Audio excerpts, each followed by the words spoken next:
Hello, welcome to another Belle Bridal interview. It's Rose, the digital manager, and I'm here with one of our new guest list members, Jasmine and Pear, florists. So tell me a little bit about your background. Without wanting to sound really cheesy, but it's something that I've always loved, and I've actually got a career in the NHS, which I'm still doing a little bit, but this is something I'm trying to get to take off. Hence it all just started in the last year.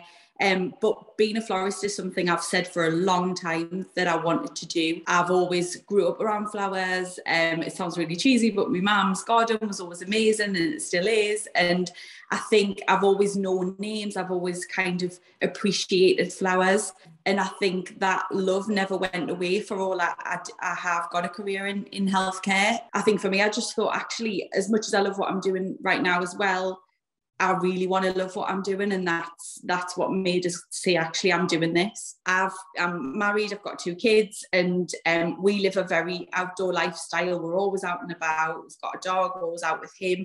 And I think, lockdown made we all open our eyes a little bit differently to what was around it. It slowed the pace of our life down, and it made us appreciate what's actually there right in front of us. So I got a real hook for actually British flowers, and that appreciation for what we've got in this country. Delving more into that in kind of more practical terms, what does that mean, being a sustainable florist? What does it mean? Where are you getting your flowers from? I attended Tallulah Rose Flower School, and from there I made aware of something called Flowers from the Farm, which is a fantastic group that is on all social media, and basically they have lists of all of the growers within our country growing British flowers. And that was when I realised that there was literally local growers within 5 minutes of me.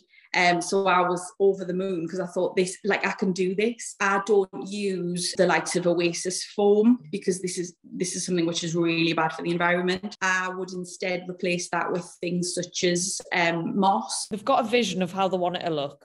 What's the process from there till the wedding? When do you pick it up? Where do you store it? I always tell all of my future brides and grooms that basically, we'll keep in touch. From that consultation, I will put together a detailed kind of quote as such that tells them what I'm clarifying what they want from me, and some costs.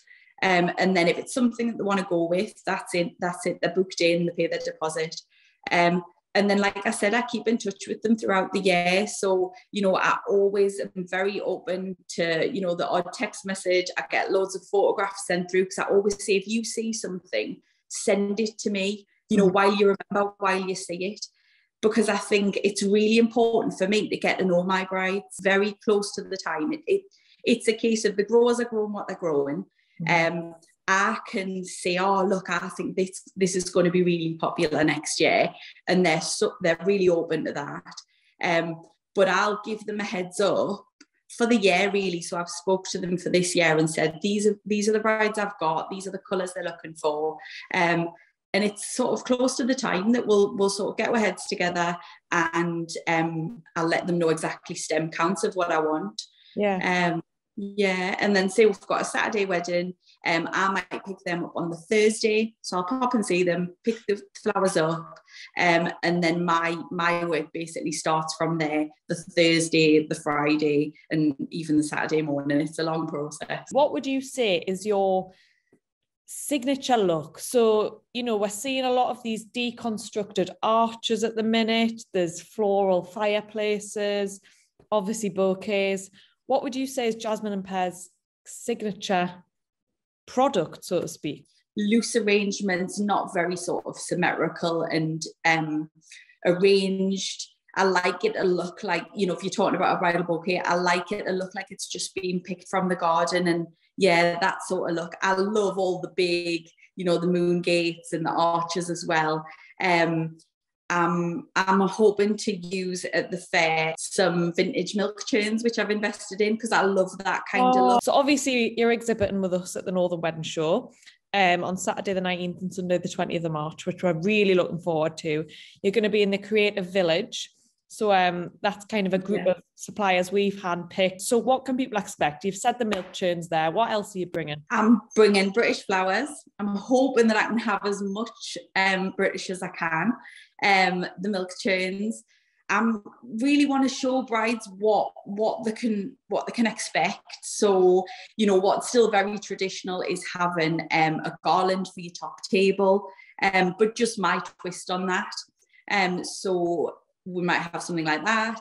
We will definitely have a bridal bouquet, some buttonholes, so that brides, because some people have never been to a wedding, and you know, it's nice to pick it up, to have a feel of it, and to, you know, to really understand you know, what they're getting. Instagram has put such a focus on big, perfect looking flowers, and I think that's not what you're about. You're about the kind of the naturalistic approach. They do look perfect, but it's not about the big blousiness and all of, so that they almost look false. This is about completely authentic, sustainable flowers that are supporting local businesses in turn, because you're getting them from local growers. What is the one thing that you want brides to know about your business? So what is it that makes Jasmine and Pear stand out from the rest? Because it's a busy florist market. If you're considering choosing Jasmine and Pear, it's about me. If we connect, then I'm potentially the right florist for you, because at the end of the day, like you've just said, there is so many florists out there. We all, you know our stuff, and everybody's got fantastic work. However, there's a right florist for everyone, and I think you've got to connect with your florist and understand. They've got to understand you, and you've got to understand them and what you want for your special day. Thank you for taking the time to chat with us today. If you'd like to find out some more about Rachel and Jasmine and Pear, give them a follow. Oh, light's just gone on. Give them a follow on Instagram. What's your handle? Is it at Jasmine and Pear Flowers? Have a little read of their profile, find out what Rachel's all about. And yeah, it's been lovely chatting to you, Rachel. So thank you. Oh, you too. Thank you.